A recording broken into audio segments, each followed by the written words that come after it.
அஹ்மத் பின் ஹம்பல் ரஹிமஹுல்லா அவர்களுடைய மகன் அப்துல்லா சொல்லுகிறார், என்னுடைய தந்தை மரண நேரத்தை அடையும் பொழுது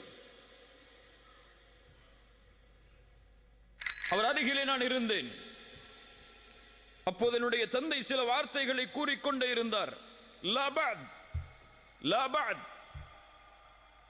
நான் கேட்டேன், என் தந்தையே, ஏன் இப்படி சொல்கிறீர்கள்? இன்னும் முடியவில்லை, இன்னும் முடியவில்லை என்று ஏன் கூறுகிறீர்கள்?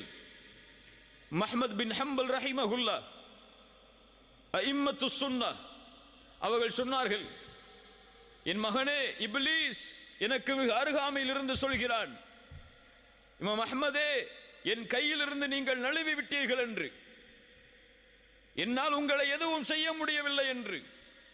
நான் சொன்னேன், லா பஅத், இன்னும் இல்லை,